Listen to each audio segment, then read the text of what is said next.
In the vast tapestry of Westerosi history, where countless knights have risen and fallen, one name stands above all others: Arthur Dayne, the Sword of the Morning, wielder of Dawn, the blade forged from a fallen star.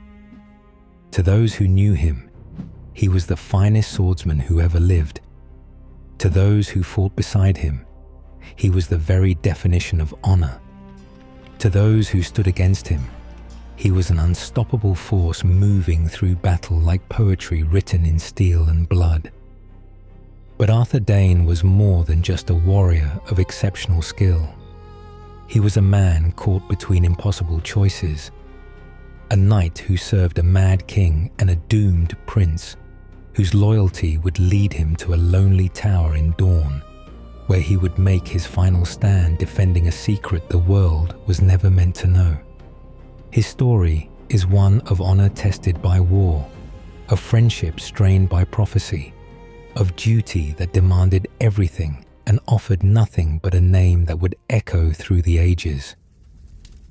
In all the long and bloody history of Westeros, where kings rise and fall like tides, where dragons have burned cities to ash and winter has brought the dead to walk, there has never been a knight quite like Arthur Dayne. Not Sir Barristan Selmy with all his years and victories, not even the legendary warriors of ages past, whose names echo through castle halls and tavern songs. Arthur Dayne stood apart, a figure so skilled with a blade that watching him fight was said to be like watching poetry written in steel and blood. But to understand Arthur Dayne, we cannot simply catalogue his victories or count the men who fell before his sword. We must journey back through centuries, back to the very foundation of his house, back to a night when a star fell from the heavens and changed the destiny of a family forever. We must walk the halls of Starfall, that ancient castle built on an island where the Torrentine River meets the summer sea. We must understand the weight of the title he bore, the Sword of the Morning, a name that carries with it responsibility and glory in equal measure. The story of Arthur Dayne is not merely the tale of one man's prowess in battle. It is a story about honor tested by impossible choices, about friendship strained by war, about duty that demands everything and offers nothing in return. It is about what happens when the most skilled warrior in the realm finds himself on the wrong side of history, fighting for a cause already lost, defending a secret he cannot speak aloud even as it costs him his life. Tonight, we will trace every chapter of that story, from his birth into one of the most ancient and mysterious houses in the Seven Kingdoms, through his training and ascension to the Kingsguard, to his legendary duel with the Smiling Knight that cemented his reputation across 2 continents. We will explore his deep friendship with Prince Rhaegar Targaryen, a bond that would ultimately lead him to that lonely tower in Dorne. We will examine the impossible position he found himself in during Robert's rebellion, sworn to protect a mad king but loyal to a doomed prince. And finally, we will stand with him in those last moments at the Tower of Joy, when 7 men rode out of the dawn to face 3, when steel rang against steel beneath a merciless sun, when the greatest swordsman of his generation fought his last battle and showed, even in defeat, what true knighthood looked like. The tale begins not with Arthur himself, but with a family whose roots run deeper than memory, whose very name is intertwined with celestial mystery and ancient magic. 10,000 years is an almost incomprehensible span of time. It reaches back beyond recorded history, back to the age of heroes when the first men first set foot on Westerosi soil, back to a world where magic still flowed through the land like water through riverbeds, and the line between myth and reality had not yet hardened into the skepticism of later ages. In that distant dawn, a man whose name has been lost to the passage of millennia looked up at the night sky and saw something that would change his life and the lives of all his descendants. A star fell, not the brief streak of a shooting star, here and gone in a heartbeat, but something larger, something that burned across the heavens with such intensity that it could be seen from leagues away. The man tracked its path, following the trail of light across the landscape until he came to where it had fallen. There, on an island at the mouth of the Torrentine River, he found what he sought. Some say it was a stone of magical properties, glowing with otherworldly light. Others claim it was metal from the heart of the star itself, still warm from its journey through the void of space. Whatever the truth, that first Dane built his castle on that very spot. Starfall, he named it, and the name carried multiple meanings. It marked the place where the star had fallen, yes, but it also suggested the fall of night, that liminal moment between day and darkness when the first stars appear.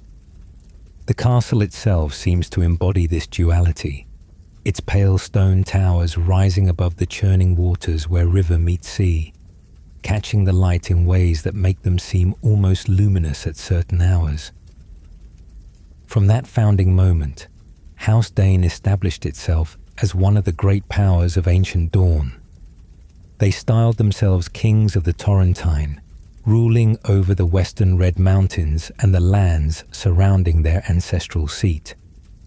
These were not the sandy, sun-scorched Dornishmen of the eastern deserts, but the stony Dornishmen of the mountains, descended primarily from the first men and later the Andals, with features and customs that set them apart from their countrymen. The Danes in particular developed a distinctive appearance over the millennia, many bearing pale blonde or silver-streaked hair and eyes of violet or deep blue, colors that led some to whisper about Valyrian blood in their veins. But the Danes themselves have always denied such ancestry. They are older than Valyria, they claim, their line unbroken since the Age of Heroes. Those unusual eyes and that pale hair are their own, markers of an ancient bloodline that needs no dragon-riding ancestors to explain its distinctiveness. Whether this is pride or truth, no one can say with certainty. What is certain is that the Danes possess something no Valyrian dragon lord ever claimed, a sword forged from a fallen star. Dawn. Even the name carries weight, evoking the first light of morning, the moment when darkness gives way to day, when hope returns to a world that has endured the long night. The greatsword is unlike anything else in the known world. Where Valyrian steel blades are dark, rippling with patterns like smoke frozen in metal, Dawn is pale as milk glass. Its blade seems to glow with an inner light, especially when held in the sun, as if it remembers its celestial origin. Meisters who have examined it report that while it shares the incredible sharpness and strength of Valyrian steel, it is demonstrably different in composition and appearance. The creation of Dawn remains shrouded in mystery. Legends say it was forged from the heart of the fallen star itself, that ancient smiths worked the metal with techniques now lost, perhaps with the aid of magic that no longer functions in the world.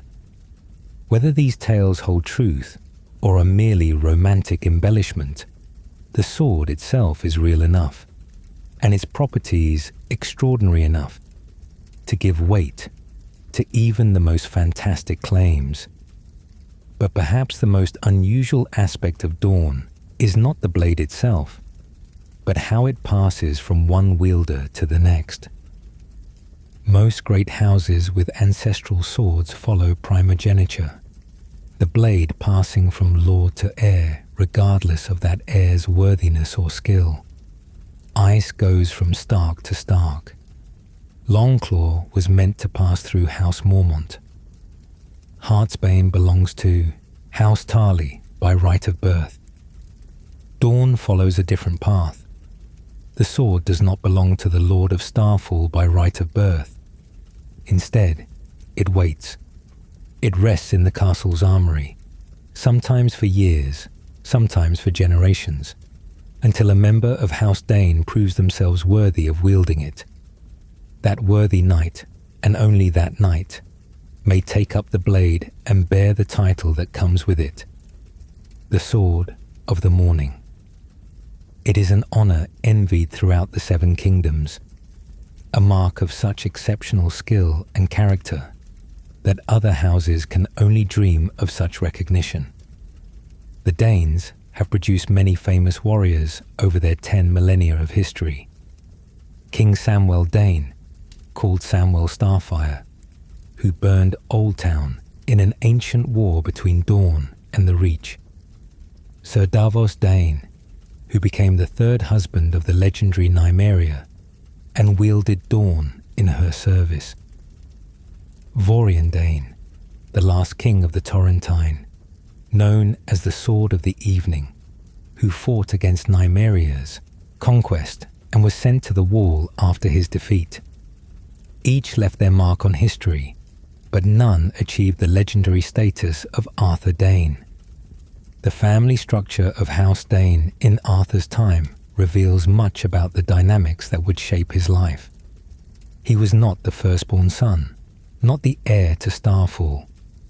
That responsibility fell to an older brother, whose name has been largely lost to history, a man who would father Edric Dayne and continue the main line of the house. Arthur was the second son, which in the rigid hierarchies of Westerosi nobility meant his path lay elsewhere.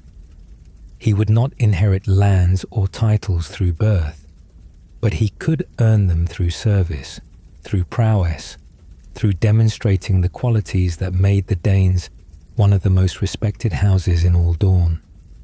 He had sisters as well, Ashara Dayne, whose beauty would become legendary, her violet eyes and dark hair described by those who knew her as surpassing even princesses in their allure. She would serve as a lady-in-waiting to Princess Elia Martell, Rhaegar Targaryen's wife, and her fate would be intertwined with some of the greatest mysteries of Robert's rebellion. Then there was Illyria, younger still, who would be betrothed to Beric Dondarrion of the Stormlands, a match that speaks to the Danes' connections beyond Dorne's borders. Growing up in Starfall must have been like growing up in a castle from legend. The seat sits on an island in the river's mouth, accessible only by boat, or the bridges that connect it to the mainland. The sound of water is constant. The Torrentines roar as it rushes toward the sea, the crash of waves against stone.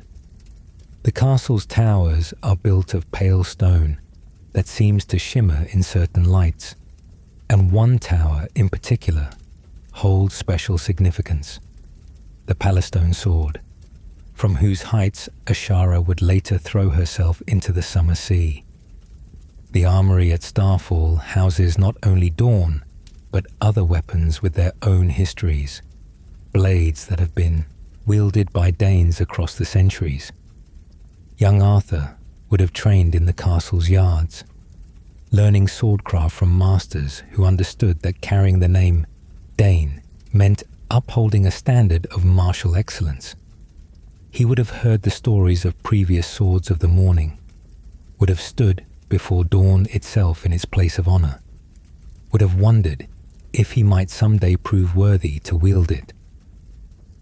The culture of Dorne is different from the rest of Westeros in fundamental ways. Dornish law allows for equal inheritance regardless of gender, giving eldest daughters the same rights as eldest sons. The Dornish are known for their passion, their willingness to pursue vengeance with a fervor that other kingdoms find unsettling, their embrace of pleasure and personal freedom, in ways that more conservative regions consider scandalous.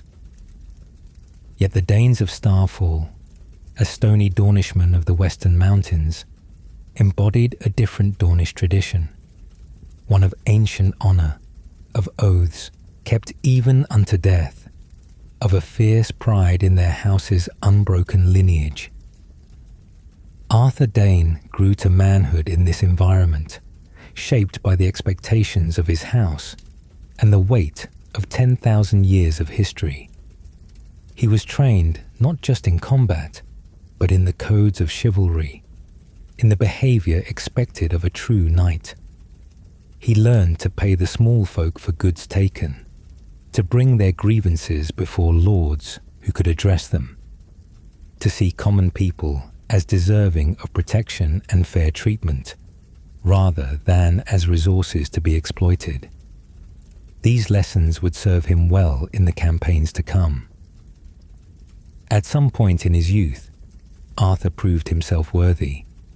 The specifics are lost to history, but he must have demonstrated such exceptional skill, such perfect embodiment of knightly virtues, that the masters of House Dayne judged him capable of bearing their greatest treasure.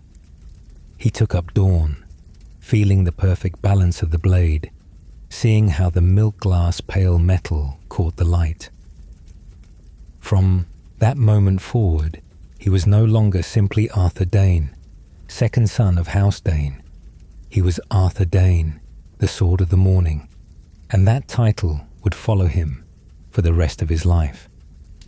The blade became an extension of himself.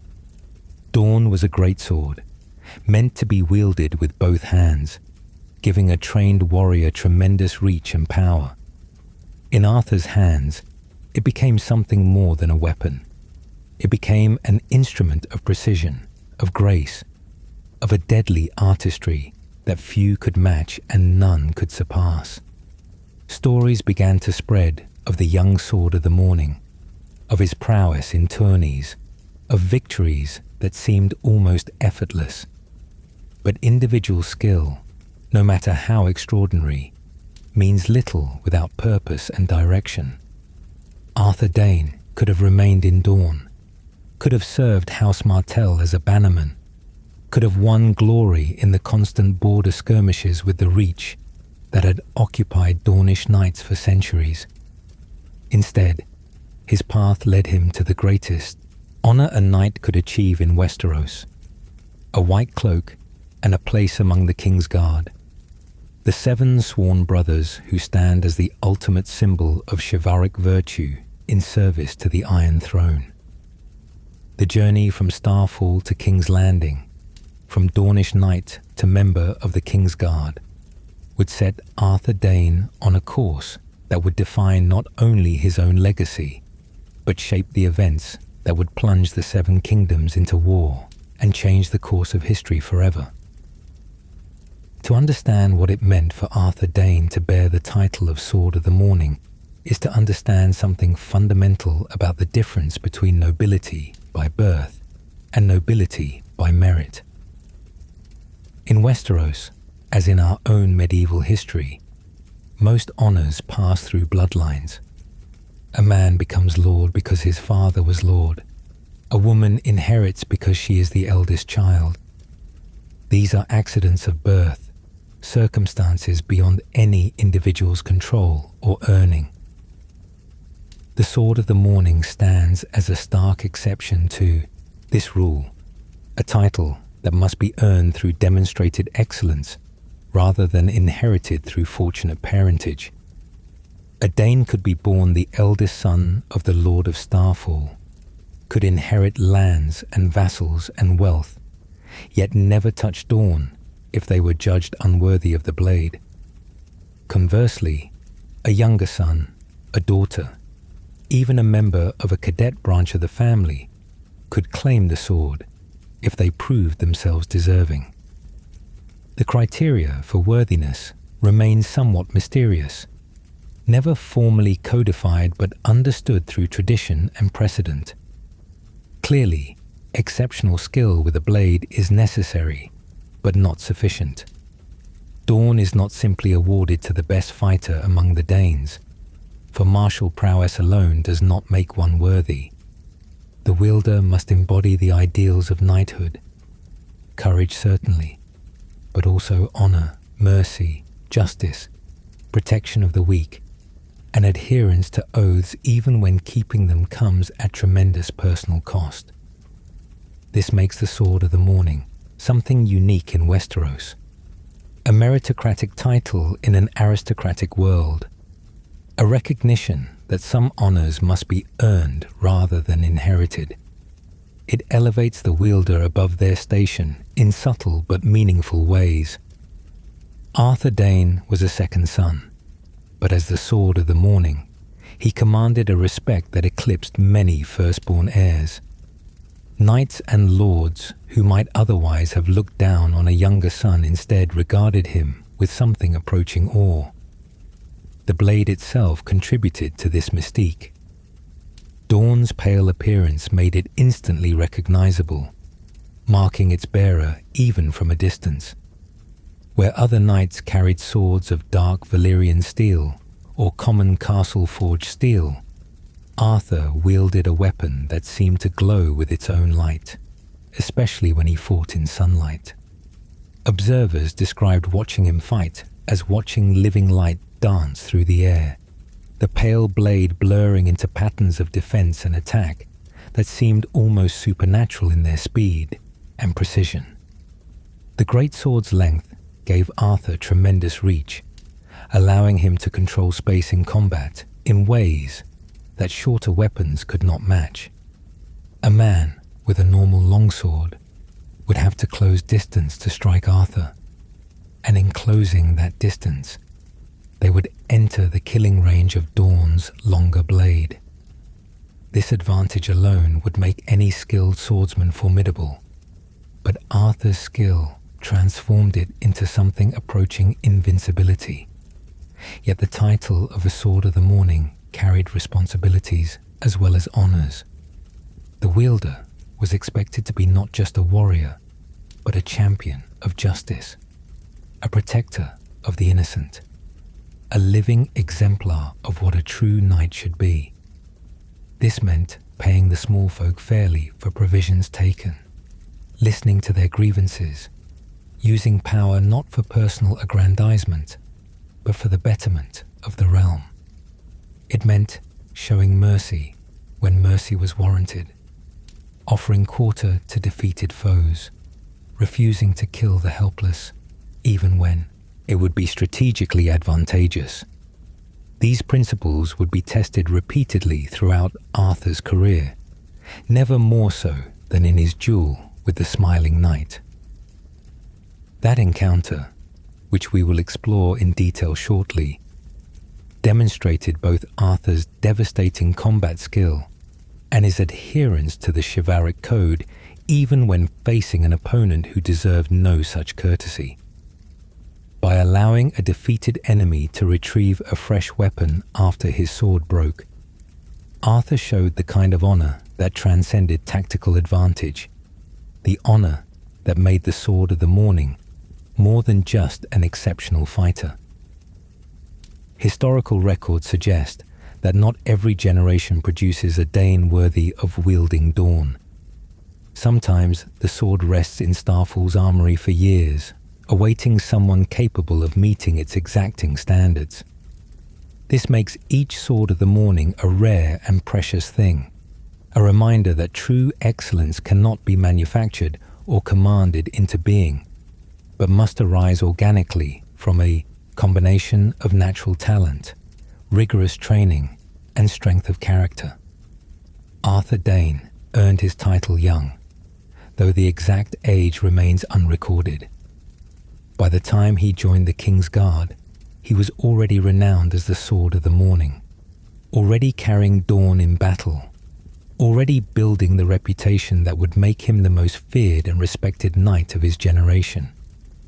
This suggests he proved his worthiness in his late teens or early 20s, demonstrating a level of skill and maturity beyond his years. The relationship between the Sword of the Morning and the Lord of Starfall could potentially be complicated. After all, a younger brother wielding the house's most famous weapon and bearing its most prestigious title might create tensions with an older sibling who inherited only lands and administrative duties. Yet there is no evidence of such conflict in Arthur's case. His older brother appears to have recognized Arthur's worthiness and supported his younger siblings' rise to fame, understanding that Arthur's glory reflected well on all of House Dayne. This speaks to a healthy family dynamic, one where each member found their proper role rather than competing for the same prizes. The elder brother would rule Starfall, manage its lands and vassals, raise his children to continue the line. Arthur would win glory in combat, uphold the family's martial reputation, and serve the realm in ways that required him to be unencumbered by lordly responsibilities. Their sister Ashara would move in courtly circles, becoming a lady-in-waiting to a princess. Each path served House Dayne in different but complementary ways. The sword itself became synonymous with its wielder in a way that few other weapons achieved. When people spoke of Dorne, they spoke of Arthur Dayne. When they spoke of the Sword of the Morning, they meant not the abstract title, but the specific man who bore it. This conflation of weapon, title, and individual created a mystique that would outlast Arthur's life and become a standard against which future warriors would be measured. Even the name carries layers of meaning that Arthur embodied. Dawn suggests new beginnings, the triumph of light over darkness, hope returning after a long night. As the Sword of the Morning, Arthur represented these ideals, a knight who brought justice to the lawless, who protected the innocent from predators, who stood as a bulwark against the darkness in human nature. The symbolism was not lost on those who knew him or who heard tales of his deeds. But symbols are fragile things, easily tarnished by the complexities of reality. A knight can be honorable and still find himself fighting for the wrong cause. A warrior can uphold every ideal of chivalry and still end up on the losing side of history. The pale blade of dawn can gleam in the sunlight and still be stained with the blood of good men who fought for what they believed was right. These contradictions would define Arthur Dayne's legacy as much as his skill with a blade. He would be remembered as the finest knight of his age, yes, but also as a man who served a mad king and died defending a cause already lost. The tension between these facts, between honor and duty, between personal virtue and political reality, makes Arthur Dayne one of the most fascinating and tragic figures in Westerosi history. With Dawn in hand and the title of Sword of the Morning established, Arthur's reputation spread beyond Dawn's borders. Lords and knights across the Seven Kingdoms heard tales of the young warrior who wielded a sword of starlight and fought with a skill that bordered on the supernatural. It was only a matter of time before the greatest honor available to a knight in Westeros came calling, an invitation to join the Kingsguard and wear the white cloak that marked the finest warriors in the realm. The Kingsguard represents the pinnacle of martial achievement in Westeros, a brotherhood of 7 knights sworn to defend the king and the royal family with their very lives. To be chosen for the Kingsguard is to be recognized as one of the finest warriors in the realm, to be elevated above other knights, to be granted a place in history that will outlast one's death. The white cloak is more than a garment. It is a symbol of ultimate dedication, of oaths that supersede all others, of a life devoted entirely to service. Yet joining the Kingsguard requires tremendous sacrifice. The vows are absolute: to hold no lands, father no children, take no wife, a Kingsguard knight surrenders all claims to inheritance, all possibility of establishing a family, all personal ambition beyond serving the king. For a firstborn son who might inherit a lordship, this represents an enormous sacrifice. For a second son like Arthur Dayne, the calculus is different, but still significant. He would never marry, never have children to carry on his name, never establish his own household. The decision to join is typically made by the Lord, commander of the Kingsguard, in consultation with the king, though the king has final authority. When Arthur Dayne was chosen, the Lord Commander was Sir Gerald Hightower, called the White Bull, one of the most respected knights of his generation. The king was Aerys II Targaryen, who had not yet descended fully into the madness that would earn him the sobriquet the Mad King, but was already showing signs of the paranoia and cruelty that would eventually consume him. Why was Arthur Dayne chosen? The answer lies partly in his demonstrated skill, partly in his growing reputation, and partly in the political considerations that always surround such appointments. Aerys already had one Dornishman in his Kingsguard, Prince Lewin Martell, the uncle of Princess Elia, who would later marry Aerys' son Rhaegar. Adding Arthur Dayne would strengthen ties to Dorne, particularly to one of its most ancient and respected houses. It would also bring into royal service a warrior whose prowess was becoming legendary, a man who could genuinely claim to be the finest swordsman in the Seven Kingdoms. The exact year of Arthur's appointment is not recorded, but it must have been sometime in the late 270s AC, when he was still a relatively young man. This means he served in the Kingsguard for several years before the events of Robert's Rebellion, time enough to witness Aerys' gradual descent into madness, to form close bonds with his sworn brothers, and most importantly, to develop an intimate friendship with Crown Prince Rhaegar Targaryen. The ceremony of investiture would have been a grand affair, held in the Red Keep's throne room, with the king seated on the Iron Throne forged from the swords of Aegon the Conqueror's defeated enemies. Arthur would have knelt before Aerys, surrendered Dorne to be blessed, and spoken the ancient vows that would bind him for life. I swear to ward the king with all my strength, and give my blood for his. I shall take no wife, hold no lands, father no children. I shall guard his secrets, obey his commands, ride at his side, and defend his name and honor. Rising as a sworn brother of the Kingsguard meant joining a brotherhood that included some of the finest warriors alive. Sir Gerald Hightower, the White Bull, commanded them with a mixture of martial skill and wisdom earned through decades of service. Sir Barristan Selmy, already known as Barristan the Bold, was perhaps the only knight in the Seven Kingdoms who could match Arthur Dayne blade for blade. Prince Lewin Martell brought Dornish expertise in combat and a connection to Arthur's homeland. Sir Oswell Went and Sir Jonathan Darry were seasoned warriors who had proven themselves in both tournaments and real combat.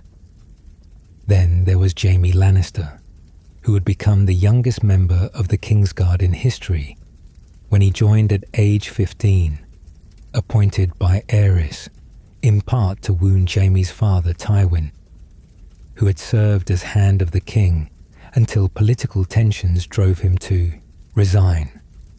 Jaime idolized Arthur Dayne, saw in the Sword of the Morning everything a knight should be.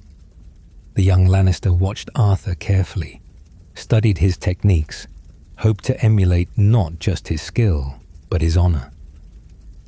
Living in King's Landing exposed Arthur to the complexities and corruptions of court politics in ways that life in Starfall never had. Dorne was ancient and proud, but it was also straightforward in its politics, operating by codes of honor and vengeance that were harsh but comprehensible. The Red Keep was different, a nest of whispers and schemes where appearances often mattered more than reality, where Aerys's increasing paranoia made every interaction potentially dangerous. The king that Arthur swore to serve was not yet the fully mad tyrant who would burn his enemies alive and cackle at their screams, but he was well along that path. Aerys had already begun to suspect treachery in every shadow, to turn against former friends and allies, to make decisions based more on paranoid delusions than sound judgment. Yet the Kingsguard oath did not include provisions for a knight's personal judgment of the king's fitness to rule. The vow was absolute: defend the king, obey his commands, regardless of whether those commands were wise or just. This created a profound moral tension for knights of conscience. How does an honorable man serve a dishonorable king? How does a champion of justice execute orders that are manifestly unjust? These questions would haunt the Kingsguard throughout Aerys's reign, and while different knights found different answers, there is no evidence that Arthur Dayne ever wavered in his duty. He had sworn an oath, and he would keep it, even as he watched the king he served descend into madness. But Arthur's time in King's Landing was not defined solely by service to Aerys. Perhaps more significantly, it was during these years that he formed his friendship with Prince Rhaegar Targaryen, a relationship that would shape the remainder of his life and determine his ultimate fate. Rhaegar was everything his father was not: cultured, thoughtful, melancholic, concerned with prophecy and destiny rather than power for its own sake. He was also married to Princess Elia Martell of Dorne, which created a natural connection between the prince and the Dornish knight who served his father.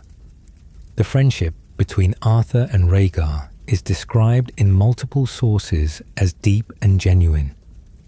Rhaegar was said to trust Arthur above all others, to confide in him secrets he shared with no one else. They fought together in tournaments, with Arthur often serving as Rhaegar's opponent in the final tilts. Both men skilled enough that their matches became the highlight of any competition. They discussed philosophy, prophecy, the nature of kingship, the weight of duty, and destiny. This friendship would prove fateful. When Rhaegar made the decision that would plunge the Seven Kingdoms into war, when he crowned Lyanna Stark as Queen of Love and Beauty at Harrenhal instead of his own wife, when he subsequently took Lyanna to the Tower of Joy in Dorne, it was Arthur Dayne who helped him. Along with Sir Oswell Went, Arthur assisted in what some called a kidnapping and others called an elopement, an act that triggered Robert's rebellion and led directly to the deaths of thousands. What did Arthur know of Rhaegar's plans? What did he think of them? These questions can never be fully answered, but the fact that he helped suggests he believed in Rhaegar's cause, whatever that cause truly was. Whether Rhaegar was following a prophecy, whether he believed Jon Snow needed to be conceived to fulfill some cosmic purpose, whether he was simply a man who fell in love and threw caution aside, Arthur Dayne stood with him. Friendship, loyalty, or perhaps belief in Rhaegar's visions motivated the Sword of the Morning to take actions that would define his legacy. But before we reach the Tower of Joy and Arthur's final stand, we must examine the event that first established his reputation across the Seven Kingdoms. The campaign that proved he was not merely an exceptional tournament fighter, but a warrior of the highest caliber in actual combat against desperate and deadly foes. We must travel to the Kingswood and witness Arthur Dayne's confrontation with the outlaw band that terrorized the Crownlands, and particularly his legendary duel with the Smiling Knight, a fight that would be spoken of for generations and cement Arthur's status as the finest swordsman alive. The Kingswood stretches across the lands southeast of King's Landing, a vast forest that has stood since before the Andals came to Westeros, thick with ancient oaks and chestnuts, dark beneath its canopy, perfect terrain for those who wish to hide from the king's justice.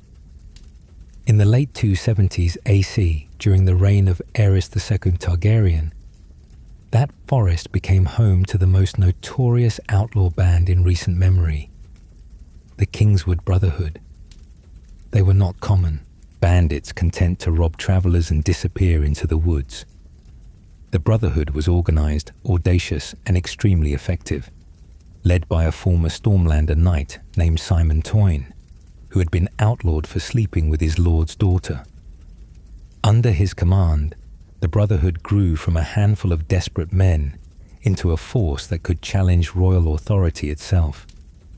They kidnapped nobles for ransom, terrorized settlements, and evaded every attempt to capture them, sheltered by the small folk who saw them as protectors against the cruelty of lords and tax collectors.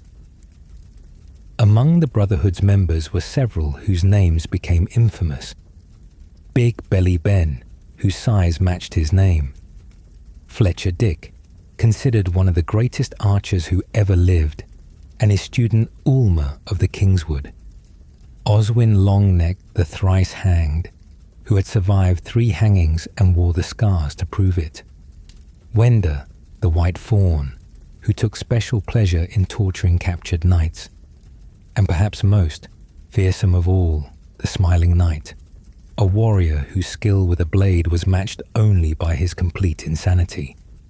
The Smiling Knight earned his name from the permanent, unsettling smile he wore, a rictus grin that never faded even in the heat of battle. Jaime Lannister, who would later cross swords with him, described the Smiling Knight as the mountain of my youth, comparing him to Sir Gregor Clegane, the massive brute who terrorized the Riverlands during the War of the Five Kings. But where Gregor was simply cruel and murderous, the Smiling Knight combined cruelty with a twisted sense of chivalry, a madman who nevertheless followed some internal code that made him more dangerous than a simple berserker. The Brotherhood's activities reached a point where King Aerys could no longer ignore them. They had kidnapped too many nobles, grown too bold in their defiance of royal authority. Aerys commanded the Kingsguard to hunt down the outlaws and destroy them utterly. Lord Commander Antnar, Gerald Hightower, was initially given command, but he was wounded in an early encounter with the Brotherhood when Ulmer of the Kingswood shot an arrow through his hand during an attack on Princess Elia Martell's escort.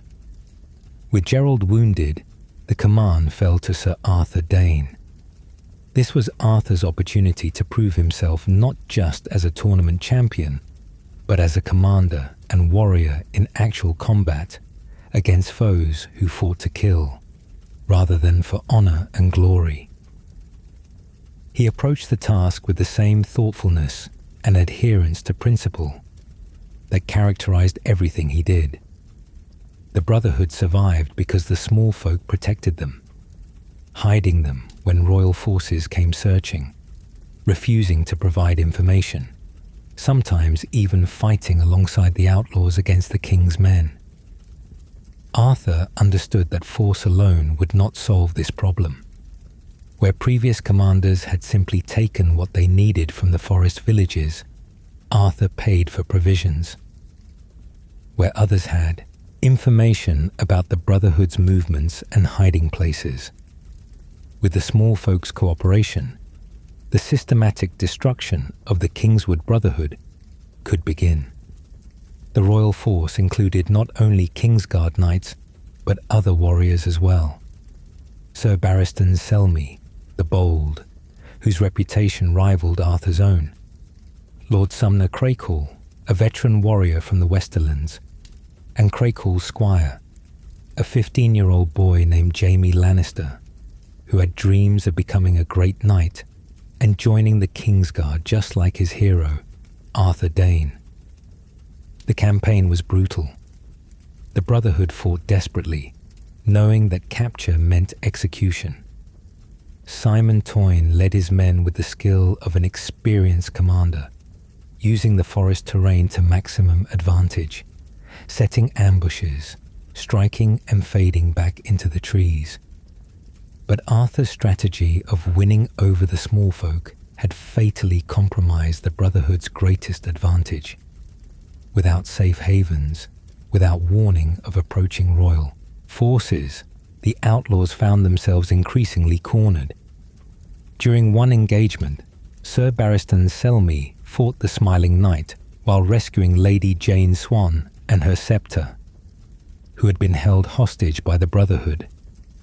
Barristan defeated the Mad Knight, but did not kill him, showing the same mercy that would characterize his entire career. Barristan also slew Simon Toyne in this fight, cutting the head from the Brotherhood and throwing its remaining members into disarray. Young Jaime Lannister saved Lord Crackle's life during a confrontation with Big Belly Ben, fighting off the larger outlaw and proving his valor even though he was still only a squire. More significantly, Jaime briefly crossed swords with the Smiling Knight himself. The mad outlaw was said to be testing the boy, probing his defenses, seeing what Jaime was made of. The young Lannister held his own, neither defeated nor victorious, earning a grudging respect from the Smiling Knight before the outlaw disengaged. Then came the moment that would be remembered for generations, the confrontation that would cement Arthur Dayne's reputation as the finest swordsman in Westeros.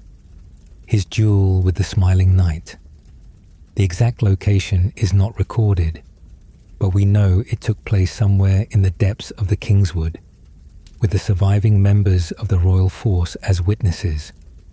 The Smiling Knight, having lost his leader and seeing his Brotherhood collapsing around him, chose to make his stand against the most famous warrior in the king's service. Perhaps he thought he could win. Perhaps he simply wanted to test himself against the Sword of the Morning. Perhaps, in his madness, he saw this as the glorious death a warrior deserved. Arthur Dayne drew dawn, the pale blade catching what sunlight filtered through the forest canopy.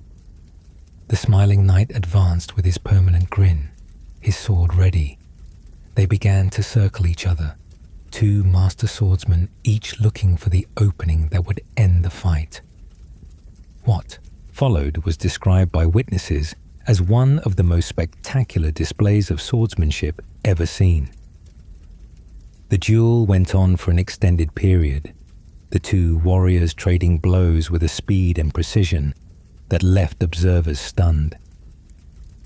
The Smiling Knight was everything his reputation promised: fast, strong, utterly without fear, and skilled enough to stand toe-to-toe with Arthur Dayne himself. But skill has its limits, and those limits become apparent when facing someone who transcends ordinary excellence. The Smiling Knight's sword began to show damage. Dawn, forged from a fallen star with properties similar to Valyrian steel, was essentially indestructible. The Smiling Knight's blade was common castle-forged steel, and under the repeated impact of Dawn's edge, it began to notch and crack. Finally, during a particularly fierce exchange, the blade broke, snapping part way up its length and leaving the Smiling Knight with a useless weapon. This should have been the end. Any other knight would have struck down his disarmed opponent or demanded immediate surrender. The Smiling Knight had earned no mercy through his actions, had murdered and tortured his way across the Crownlands, was a mad dog who deserved only death. But Arthur Dayne was the Sword of the Morning, and he fought by the codes of chivalry, even when facing those who recognized no such codes. Arthur lowered Dorne and stepped back. He gestured to the dead outlaws scattered around the clearing, their weapons lying unused beside them. "Take another sword," he commanded. The smiling knight's permanent grin somehow seemed to widen. Here was a worthy opponent, a knight who would give even a madman a chance at a fair fight.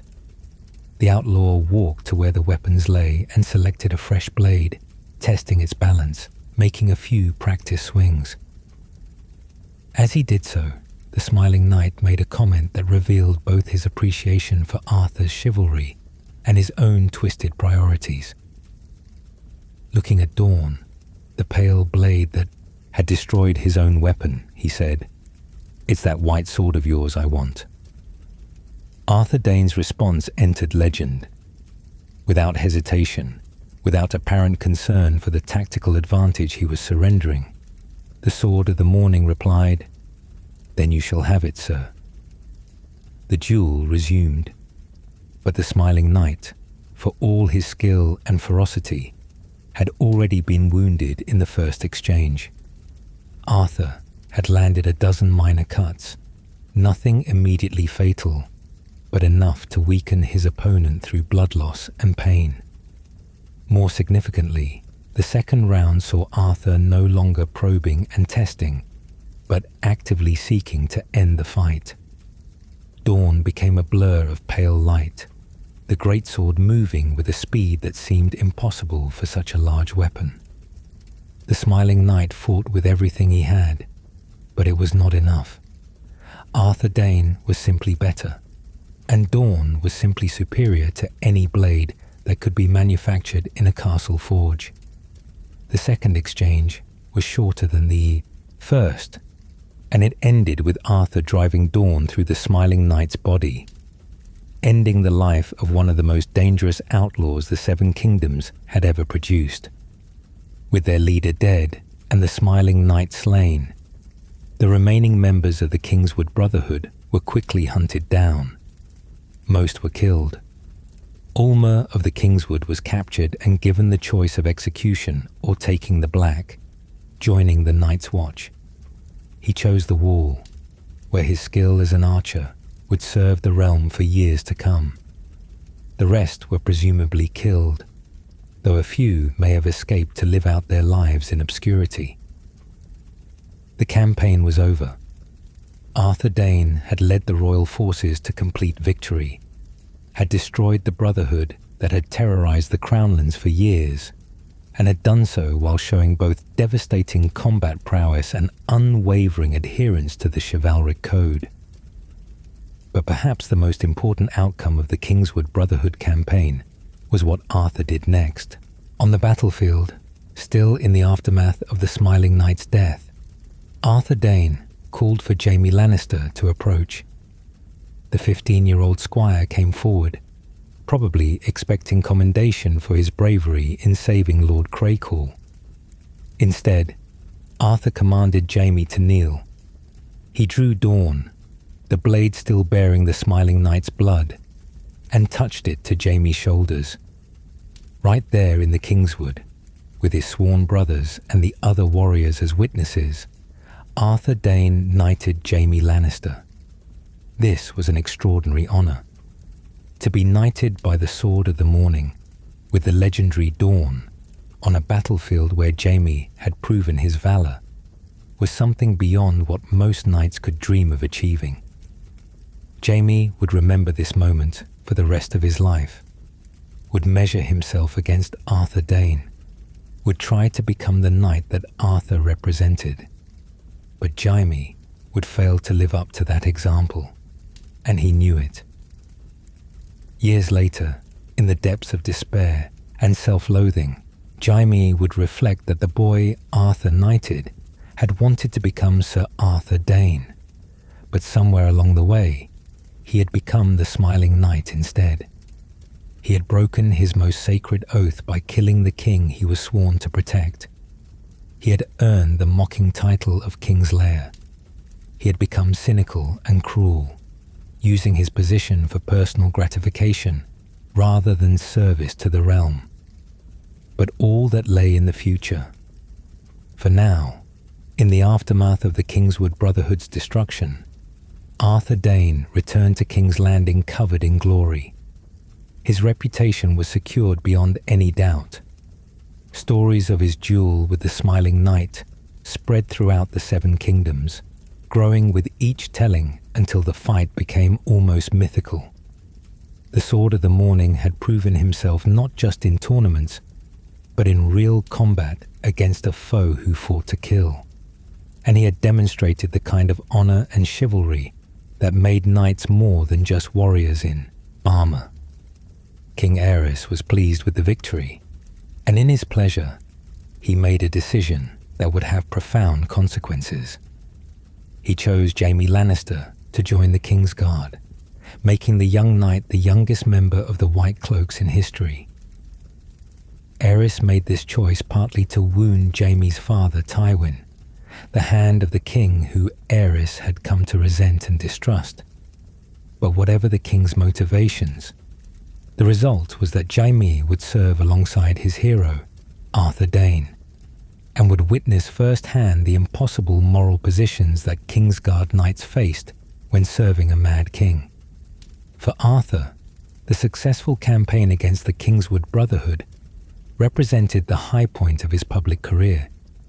He had shown he could command men, win the loyalty of the small folk, achieve strategic objectives, and uphold the highest ideals of knighthood, all while demonstrating combat prowess that bordered on the supernatural. He was at the peak of his powers, at the height of his fame, respected throughout the Seven Kingdoms as the finest knight alive. But fame and skill with a blade cannot protect against the tides of history, cannot prevent war from coming, cannot alter the consequences of choices made by princes and kings. The years following the Kingswood Brotherhood campaign would see Arthur Dayne tested in ways that no amount of martial prowess could overcome, would force him into positions where honor and duty pulled in opposite directions, would ultimately lead him to a lonely tower in Dorne, where he would make his final stand defending a secret that could not be spoken, and a cause that was already lost.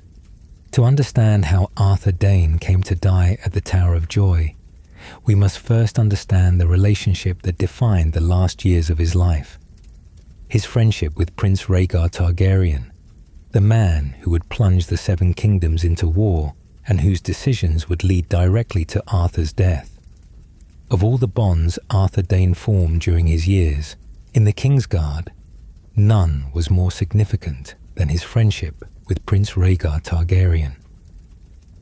This was not merely the professional relationship between a knight and the heir to the throne, nor was it the superficial camaraderie that sometimes develops between men who serve together. By all accounts, Arthur and Rhaegar were genuinely close, bound by mutual respect, shared interests, and a trust that went far beyond what duty alone would require. Rhaegar Targaryen was an enigma, a melancholic prince who seemed burdened by prophecy and destiny from his earliest years. He was born during the tragedy of Summerhall, when a great fire consumed that pleasure palace and killed his grandfather, King Aegon V, along with many others.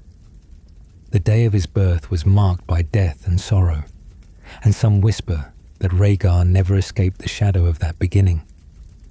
He grew into a thoughtful, cultured young man who preferred books and music to tournaments and warfare, though when necessity required, he proved himself capable with both lance and sword. What drew these two men together? Perhaps it was their shared Dornish connection. Rhaegar was married to Elia Martell, Princess of Dorne, creating a natural link to Arthur, one of Dorne's most famous knights.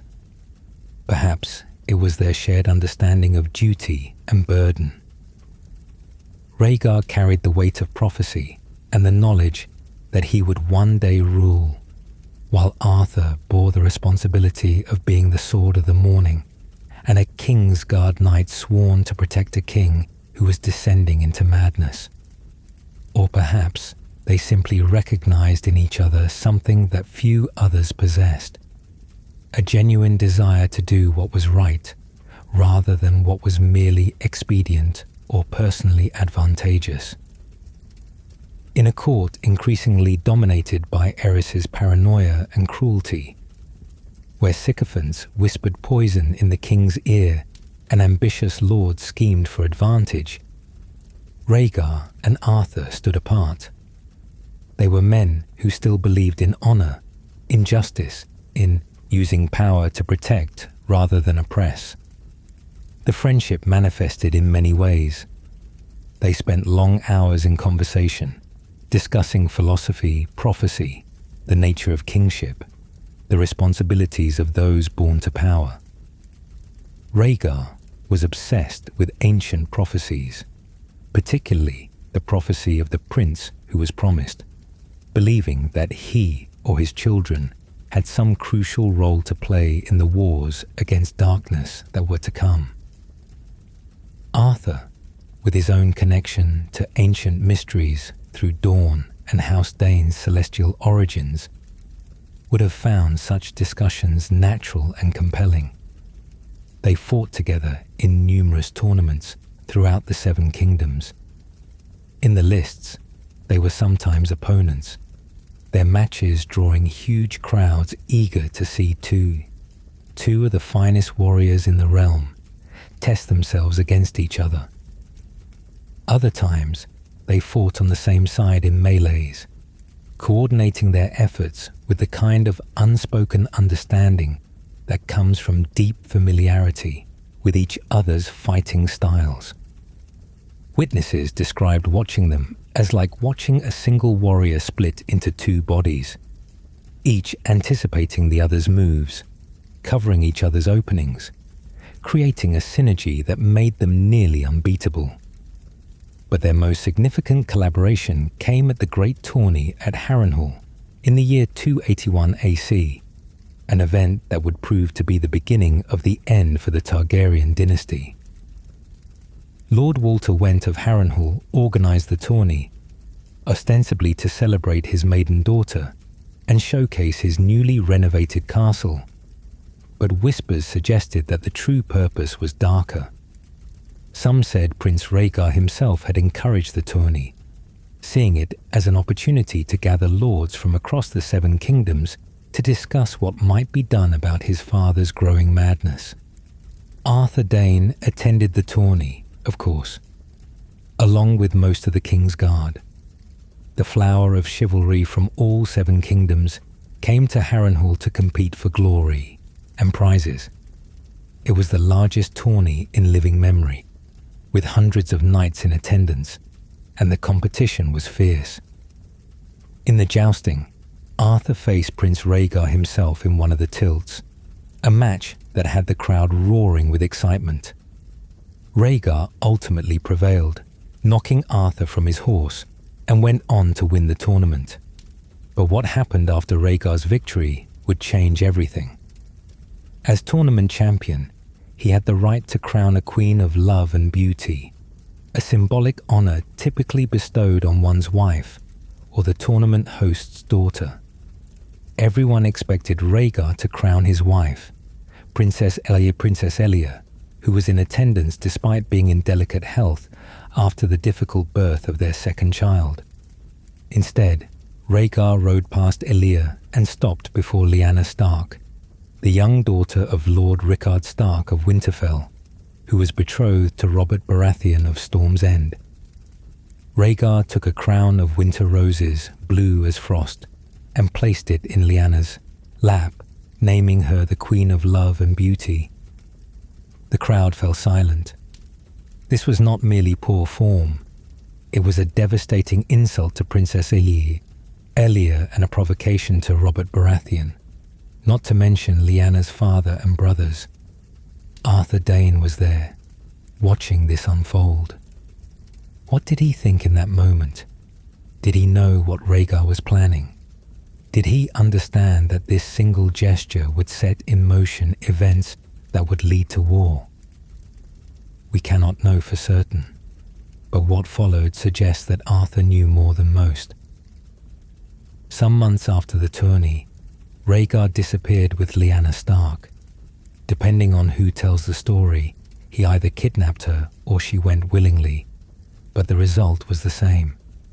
The daughter of one of the Seven Kingdoms' most powerful houses was gone, taken by the Crown Prince, and no one knew where they had been taken. Robert Baratheon, Lyanna's betrothed, was furious. Brandon Stark, Lyanna's older brother, rode to King's Landing and demanded that Rhaegar come out and die. Aerys, in his madness and paranoia, had Brandon arrested for threatening the Crown Prince, then summoned Brandon's father, Rickard, to answer for his son's crime. When Rickard arrived, Aerys murdered both father and son in a grotesque display of cruelty, burning Rickard alive while Brandon strangled himself trying to save his father. These murders triggered Robert's rebellion. Robert Baratheon, Eddard Stark, Lyanna's remaining brother, and Jon Arryn, who had fostered both Robert and Eddard, raised their banners against the Iron Throne.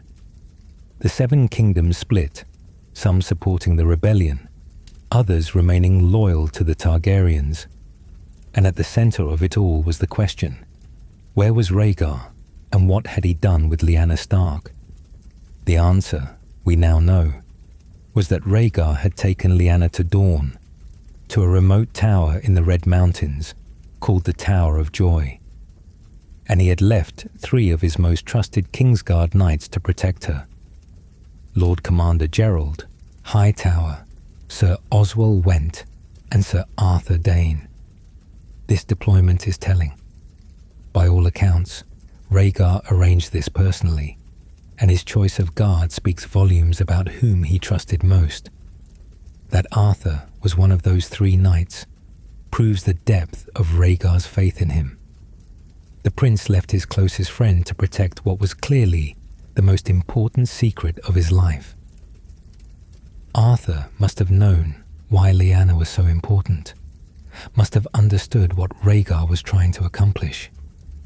Yet he agreed to stay at the Tower of Joy, agreed to guard Lyanna, agreed to defend that tower against anyone who came, even though doing so meant he could not fight in the war, could not protect Rhaegar when the prince finally rode to the Battle of the Trident to face Robert Baratheon. The nature of Arthur's loyalty to Rhaegar becomes clearer when we consider what he was being asked to do. He was a Kingsguard knight, sworn to protect the king and royal family, but Aerys had ordered Arthur to stay at the Tower of Joy, following Rhaegar's instructions. This meant Arthur was not in King's Landing when the city fell to the rebel forces, was not there to defend the Mad King when Jaime Lannister drove his sword through Aerys's back, ending both the king's life and the Targaryen dynasty. Some have suggested that Arthur's absence from King's Landing during its fall represents a failure of duty, that a true Kingsguard knight would have insisted on being where he could protect the king, rather than staying at some remote tower guarding a pregnant girl. But this criticism misses a crucial point. Arthur was following orders, both from his king and from his prince. He was exactly where he had been commanded to be, doing exactly what he had been ordered to do. More significantly, Arthur's presence at the Tower of Joy suggests he believed Rhaegar's cause was righteous, that whatever the prince was doing, whatever secret lay within that tower, was important enough to justify the apparent dereliction of his other duties. Arthur Dayne was many things, but he was not a fool. He would not have stayed at the Tower of Joy unless he believed there was good reason to do so, unless Rhaegar had confided in him some truth that made guarding Lyanna Stark more important than fighting in the war or protecting the king. What was that truth? The television series eventually revealed that Lyanna was pregnant with Rhaegar's child, that she gave birth to a son who would be raised as Eddard Stark's bastard Jon Snow, that this child had some important role to play in the wars to come. Whether the books will confirm this revelation remains to be seen, but it provides a framework for understanding Arthur's choices. If Rhaegar believed his child by Lyanna was the prince who was promised, the prophesied savior who would protect the realm from darkness, then protecting that child's mother becomes the most important duty imaginable. But belief in prophecy does not absolve one of the consequences of one's actions. Rhaegar's decision to take Lyanna Stark, whatever his reasons, triggered a war that killed thousands. Arthur's decision to stay at the Tower of Joy meant he was not available to prevent or mitigate the atrocities that occurred during that war. The road to the Seven Hells, as the saying goes, is paved with good intentions, and Rhaegar and Arthur's intentions, however noble, led to catastrophic results. The friendship between Arthur Dayne and Rhaegar Targaryen was deep and genuine, but it was also ultimately tragic. It led Arthur to make choices that would be judged harshly by history, to place personal loyalty above his sworn duties, to stand on the wrong side of a war that was already lost by the time he drew his sword at the Tower of Joy. The Sword of the Morning, the finest knight of his generation, would die defending a secret and a cause that most of Westeros would never understand or appreciate. To understand that final stand, to see how Arthur Dayne's story reached its inevitable conclusion, we must now turn to the events that brought 7 men from the north to a lonely tower in Dorne, to the confrontation that would end with only 2 survivors and a cairn built from the tower's stones. The Tower of Joy stands, or rather stood, in the northern reaches of the Red Mountains of Dorne, at the edge of the Prince's Pass that connects the reach to Dorne proper. It was a round tower, modest in size, nothing remarkable to distinguish it from any other watchtower that dotted the mountainous borderlands. Yet this unremarkable structure would become the site of one of the most significant confrontations in Westerosi history, a battle that claimed the lives of 8 men and changed the course of the Stark family forever. By the time the confrontation at the Tower of Joy occurred, the war was effectively over. The Battle of the Trident had been fought and won by the rebel forces, with Robert Baratheon slaying Prince Rhaegar in single combat, crushing the ruby-studded breastplate the prince wore, and scattering gemstones into the ford where they fought. The sack of King's Landing had followed shortly after, with Tywin Lannister's forces storming the city, Jaime Lannister killing King Aerys, and Gregor Clegane murdering Princess Elia and her children in acts of brutality that would poison relations between the Lannisters and the remaining Targaryens for generations. The rebellion had been won. Robert Baratheon sat the Iron Throne.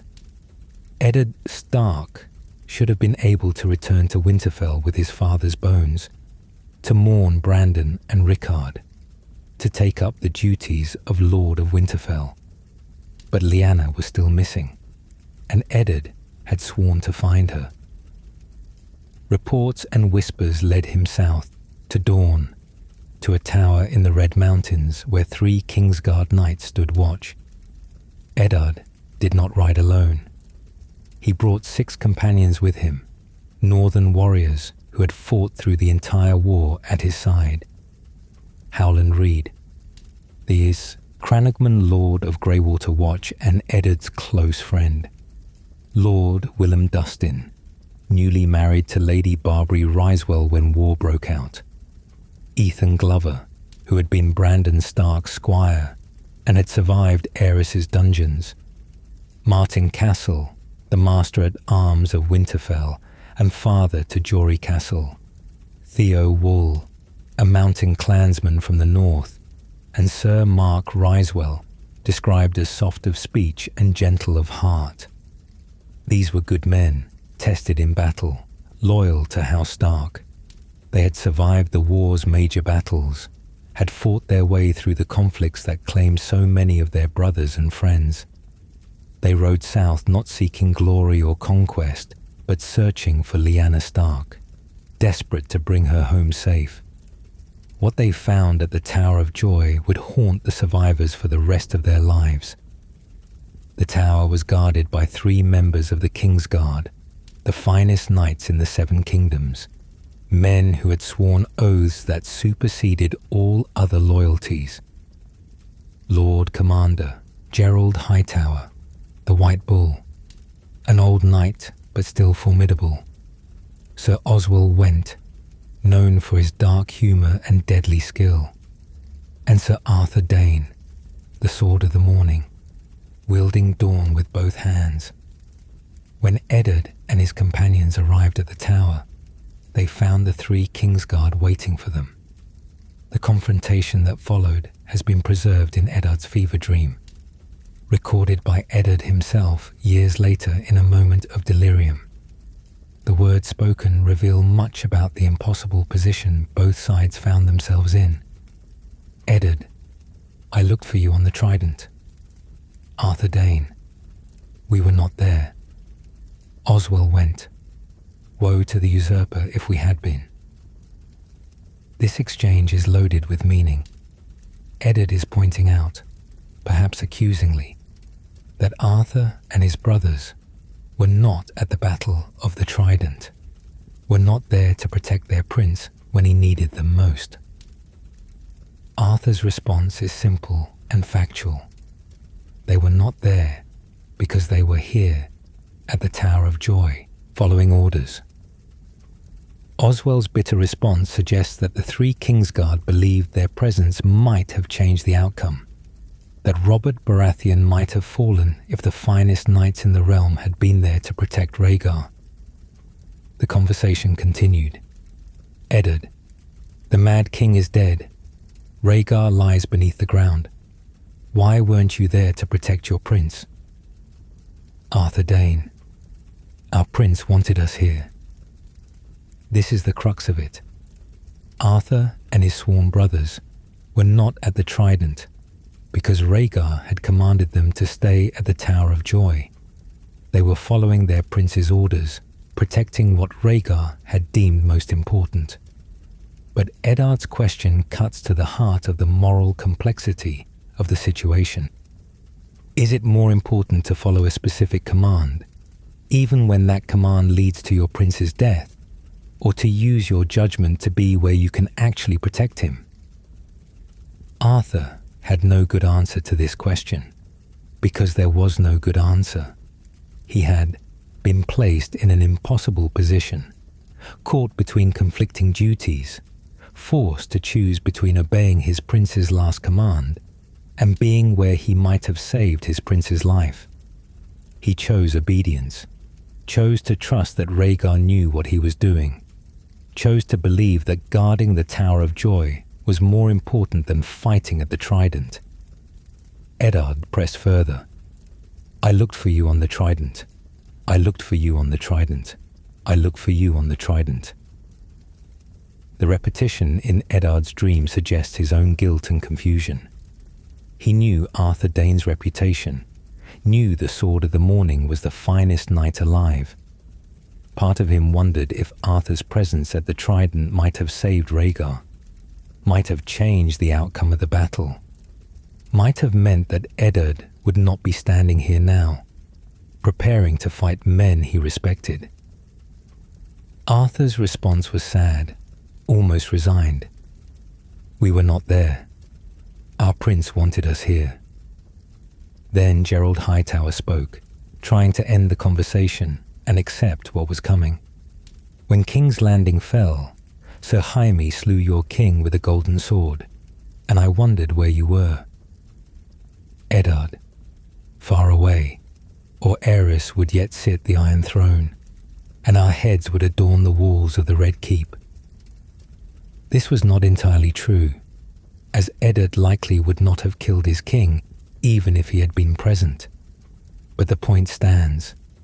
The rebellion had succeeded. Aerys was dead. The Targaryens were overthrown. The war was over. Yet these 3 Kingsguard knights remained at their posts, still following their last orders, still protecting whatever secret lay within the tower. Eddard tried to reason with them. "I wish you good fortune in the wars to come." Then, desperately, "We are 7, facing 3. Arthur Dayne's response has echoed through the years, and now it begins. Eddard, no, now it ends. These words carry tremendous weight. From Arthur's perspective, this moment was the culmination of everything that had led to this point, the final stand for a cause that had already been lost everywhere else. He knew he was going to die. He must have known that even the finest swordsman in the world cannot defeat 7 men, not when those 7 included capable warriors like Eddard Stark and Howland Reed. But his duty was clear. He had been ordered to guard the Tower of Joy, and he would guard it until he could guard it no longer. From Eddard's perspective, this moment marked the ending of the war, the final confrontation before he could complete his mission and bring Lyanna home. He knew men would die here, good men on both sides, but there was no alternative. The Kingsguard would not stand aside, and Eddard would not turn back without his sister. Arthur Dayne drew Dawn, the pale blade catching the sunlight, alive with light. Gerald Hightower and Oswell Went readied their own weapons. The 7 Northerners spread out, preparing for the fight that would claim most of their lives. What happened next can be pieced together from multiple sources, though the exact details remain unclear. Eddard's fever dream provides the emotional core of the confrontation, while the television show's depiction in Bran Stark's vision offers a visual interpretation that, while not entirely canon, captures the spirit of the battle. The fight was brutal. 7 against 3 should have been a one-sided slaughter, but these were not ordinary knights. Gerald Hightower had commanded the Kingsguard for years, his experience and skill compensating for his age. Oswell Went was in his prime, fast and deadly, and Arthur Dayne wielded Dawn with a mastery that transcended normal swordsmanship. In the show's interpretation, Arthur dual-wielded, carrying Dawn in one hand and another sword in his offhand, a technique not mentioned in the books, but which serves to emphasize his extraordinary skill. He moved through the northern warriors like death incarnate, cutting down one after another, with combinations that seemed choreographed yet were deadly efficient. Gerald and Oswell fought with similar skill, and the Northerners found themselves outmatched despite their numerical advantage. The 3 Kingsguard knights had spent years training together, fighting together, developing an almost telepathic understanding of each other's movements. They covered each other's flanks, created overlapping fields of attack, used their superior skill to offset the Northerners' numbers. One by one, Eddard's companions fell. Martin Castle, who had taught Eddard swordcraft at Winterfell. Theo Wall, the mountain clansman who had never failed in battle. Sir Mark Risewell, gentle-hearted despite his warrior's skills. But numbers tell eventually, even against exceptional skill. Gerald Hightower went down, the White Bull finally pulled down by wounds that even his decades of experience could not prevent. Oswell Went followed, dying on northern steel even as he fought to the last breath. Of the 7 Northerners, only 3 remained standing. Eddard Stark, Howland Reed, and one other who would soon fall to Arthur's blade. Then it was Arthur Dayne against two men, and in that moment, the finest swordsman in Westeros showed why he had earned that title. Even wounded, even exhausted from the prolonged battle, Arthur was winning. Eddard Stark was a capable warrior, trained in the northern style, competent and brave. But competent is not extraordinary, and brave is not enough when facing someone who moves like Arthur Dayne moved, who wields a blade like Arthur Dayne wielded Dorne. The television show depicts Arthur disarming Eddard, knocking his sword from his hands and leaving him defenseless. Arthur moved in for the killing blow. Dorne raised to strike.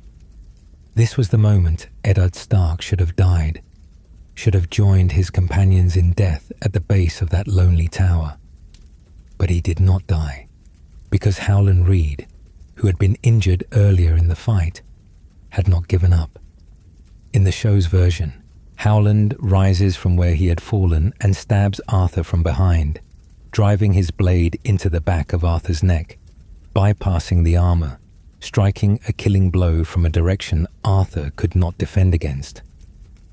Arthur freezes, the blade in his neck, Dorne falling from his hands. He sinks to his knees, holding on for a few seconds more before collapsing. This interpretation has been controversial among fans. Arthur Dayne, the greatest swordsman who ever lived, brought down by a stab in the back rather than defeated in honest combat. It seems ignoble, unheroic, a cheap ending for a legendary warrior. But perhaps that is precisely the point. War is not a tournament. Combat is not bound by honor when lives are at stake. Howland Reed was not seeking personal glory, but trying to save his friend's life. He saw an opportunity and took it, using tactics that the Crannogmen are famous for: stealth, guile, striking from unexpected angles. There is no shame in this, only pragmatism and loyalty. Moreover, Eddard has always been honest about what happened, at least with those closest to him. He told his son Bran years later, "The finest knight I ever saw was Ser Arthur Dayne, who fought with a blade called Dawn, forged from the heart of a fallen star. They called him the Sword of the Morning, and he would have killed me but for Howland Reed." Eddard gave credit where it was due. He acknowledged that Arthur was the better swordsman, that he would have lost in a fair fight, that only Howland's intervention saved his life. This honesty speaks well of Eddard's character and also preserves Arthur's reputation.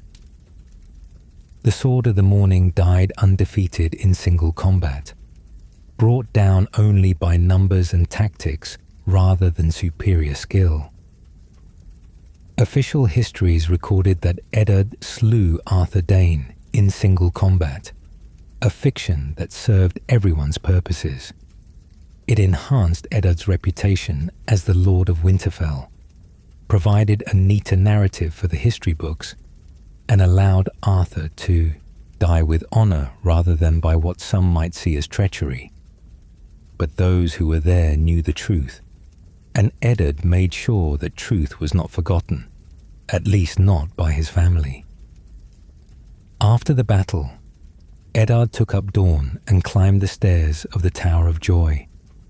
Inside, he found his sister Lyanna, dying in a bed of blood from childbirth complications. She made him promise something, though what exactly she said has been carefully kept secret. The show eventually revealed she asked him to protect her son, to keep him safe by hiding his true parentage. Eddard promised, and that promise would shape the rest of his life. Lyanna died in Eddard's arms, one more victim of the war that had claimed so many lives. Eddard ordered the tower torn down, using its stones to build cairns for the 8 men who died there, 3 Kingsguard on one ridge, 5 Northerners on another.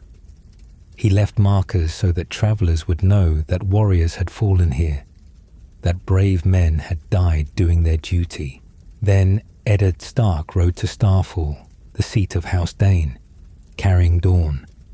He could have kept the legendary blade as a trophy of war, as spoils from defeating Arthur Dayne. Many lords would have done exactly that, claiming such a famous weapon as their right.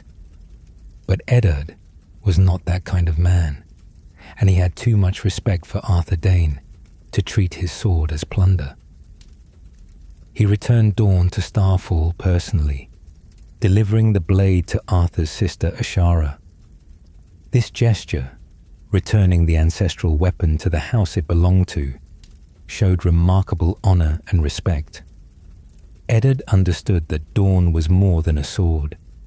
It was the symbol of House Dayne's ancient heritage, a treasure that belonged with the family that had carried it for 10,000 years. Ashara Dayne received the sword and the news of her brother's death with grief that would prove insurmountable. Shortly after Eddard's visit, she threw herself from the Palestone sword tower of Starfall into the summer sea. Her body was never recovered.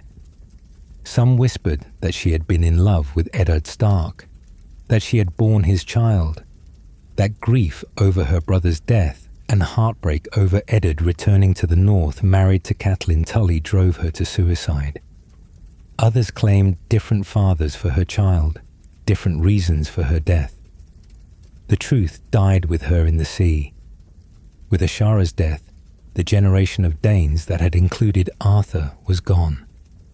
Edric Dayne, Arthur's nephew, became Lord of Starfall while still a child. Dorne returned to the armory at Starfall, where it waits to this day for another member of House Dayne to prove themselves worthy of wielding it and claiming the title of a Sword of the Morning. Arthur Dayne's death at the Tower of Joy should have been the end of his story, but in many ways, it was only the beginning of his legend.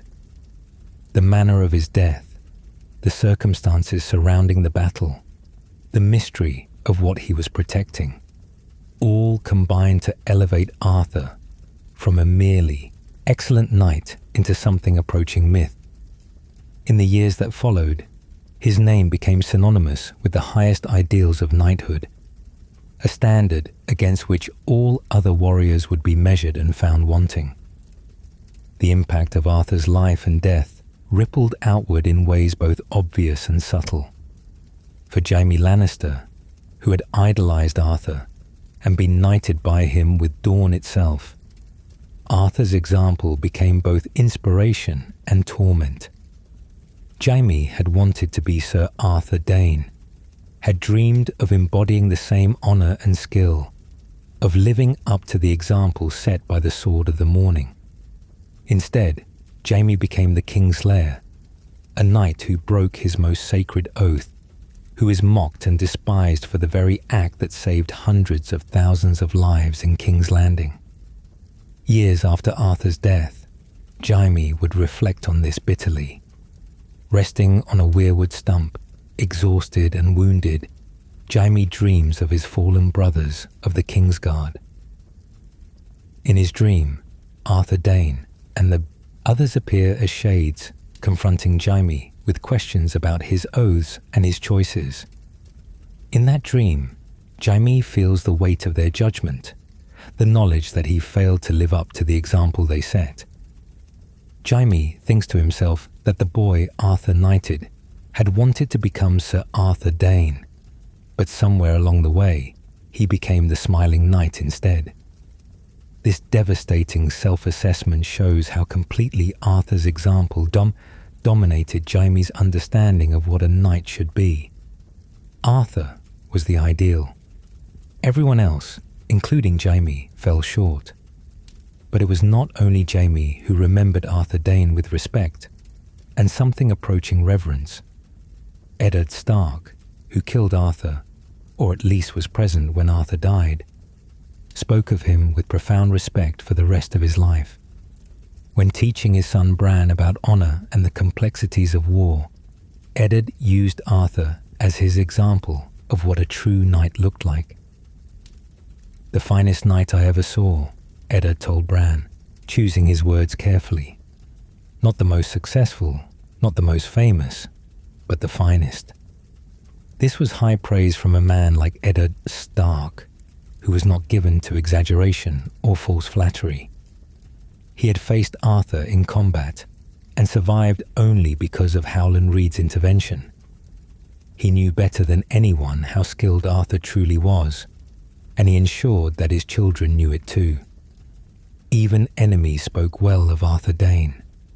Sir Barristan Selmy, who served Robert Baratheon after serving Aerys, who fought for the opposite side of the war, acknowledged Arthur as his equal, or even his superior.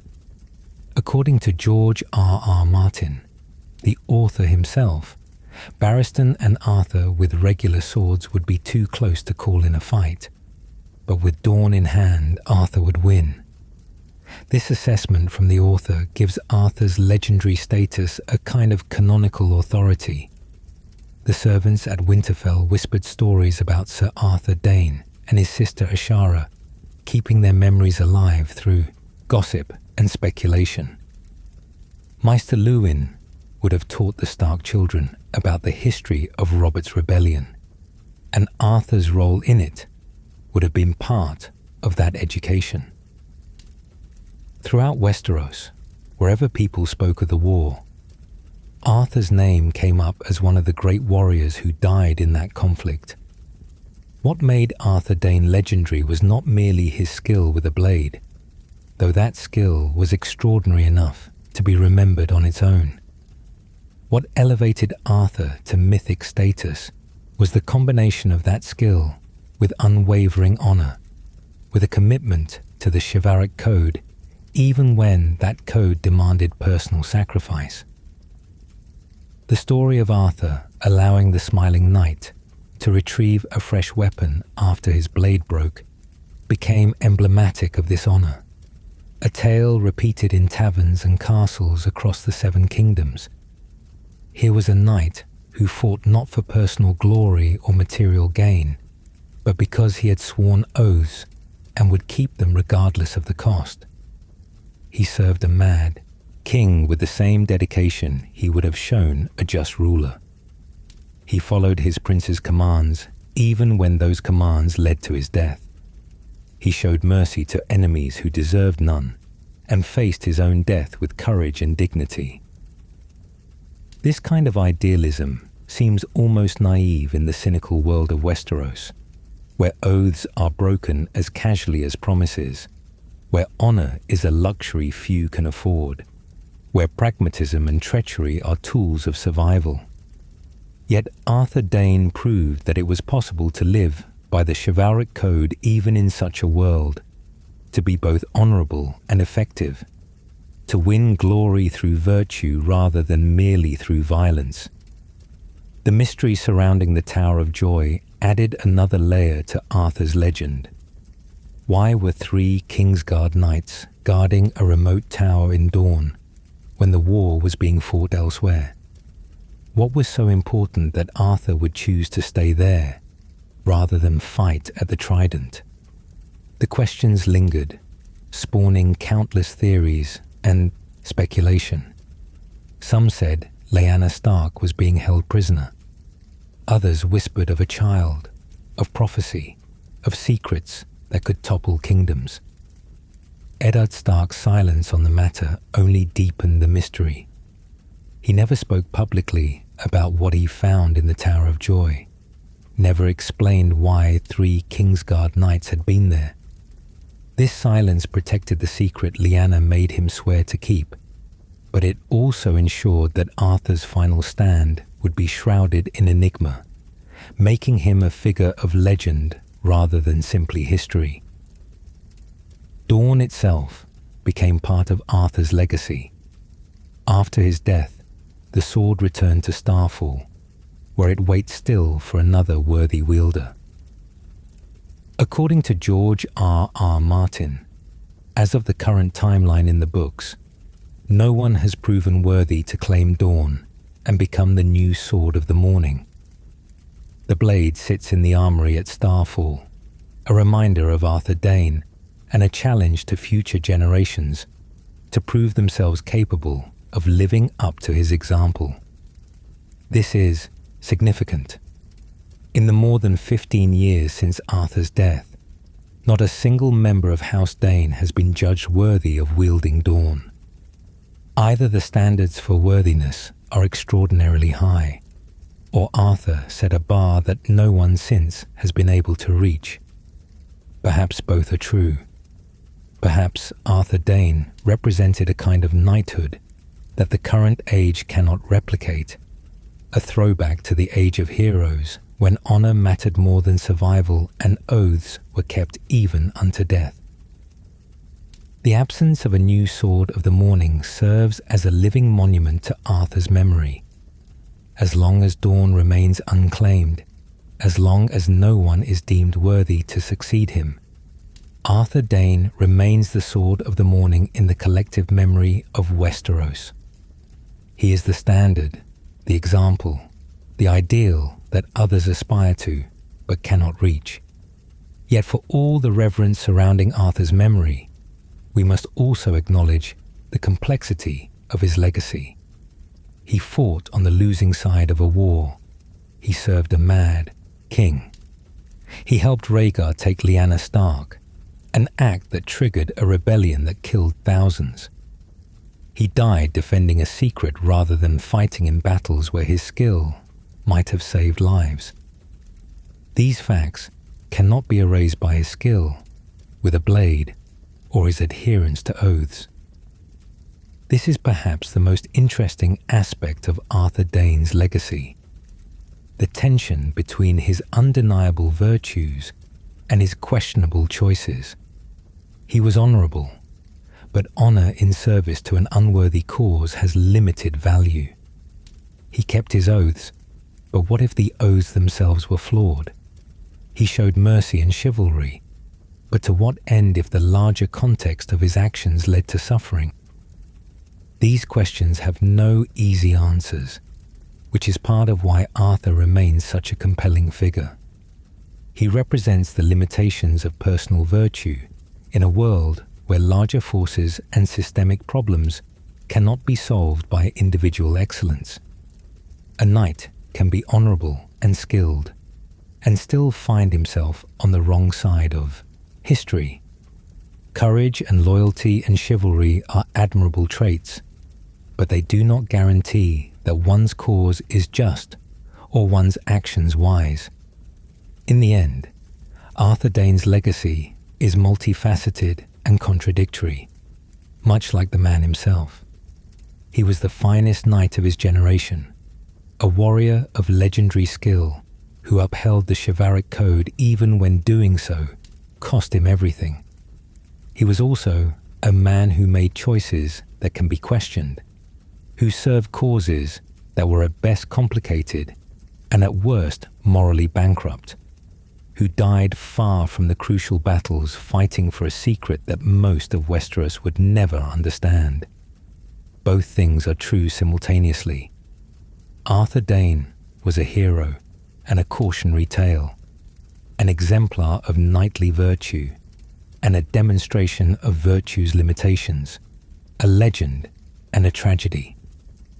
His story reminds us that the world is more complex than the songs would have us believe, that even the finest knights can find themselves in impossible situations where honor and duty pull in different directions, where doing the right thing and doing your duty are not the same.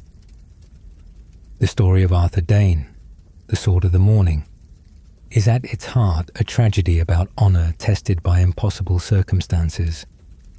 Here was a man who possessed every virtue we associate with the concept of a true knight: exceptional skill at arms, unwavering courage, absolute integrity, genuine compassion for the weak and downtrodden, and a commitment to his oaths that transcended personal considerations. Yet these very virtues led him to a lonely tower in Dorne, where he would die defending a cause already lost, protecting a secret that would remain hidden, fighting against men he might have respected in different circumstances. We have traced Arthur's path from his birth into one of Westeros's most ancient houses, through his rise to become the Sword of the Morning wielding Dorne, to his induction into the Kingsguard and his legendary campaign against the Kingswood Brotherhood. We have explored his friendship with Prince Rhaegar Targaryen and how that friendship ultimately led him to the Tower of Joy. We have witnessed his final battle and examined the complex legacy he left behind. What can we take from this story? Perhaps the most important lesson is that personal virtue, while admirable and necessary, is not sufficient to navigate the moral complexities of war and politics. Arthur Dayne did everything a knight should do. He kept his oaths, showed mercy when mercy was possible, fought with honor, protected the weak, and served faithfully. Yet he served a mad king and died defending a prince's secret while the realm burned. This is not to diminish Arthur's virtues or suggest he should have acted differently. Given his oaths and his understanding of duty, he may have had no other choice. But it reminds us that we must judge men not only by their personal qualities, but also by the larger context of their actions and the causes they choose to serve. Arthur Dayne will be remembered as long as people tell stories of Westeros. He will be remembered for his skill with Dorne, for his duel with the Smiling Knight, for his absolute commitment to the chivalric code. He will be remembered by those who knew him, Jaime Lannister, who wanted to be him but became something else, Eddard Stark, who fought him and respected him, Barristan Selmy, who recognized him as an equal. Most of all, he will be remembered as a reminder that honor matters, that oaths should be kept, that there is value in trying to live up to ideals even in a world that rarely rewards such efforts.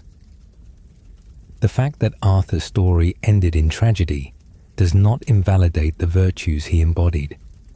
Rather, it makes those virtues more poignant, more precious, a light that shone brightly even in dark times. Dawn waits still at Starfall for someone worthy to wield it. Perhaps one day, another Dane will prove themselves capable of living up to Arthur's example, of becoming the Sword of the Morning and carrying on that ancient title. Until then, Arthur remains the standard, the example, the finest knight who ever lived according to those who knew him best. If you enjoyed this deep exploration of Ser Arthur Dayne's life and legacy, I would be tremendously grateful if you would take a moment to like this video and subscribe to the channel. There are countless more stories waiting to be told from the world of Westeros, legends and histories and forgotten tales that deserve to be brought into the light. Together, we will continue to uncover the secrets of this magnificent world that George R.R. Martin has created, one story at a time. Thank you for joining me on this journey through the life of the Sword of the Morning. May you find honor in your own path, whatever challenges it may bring.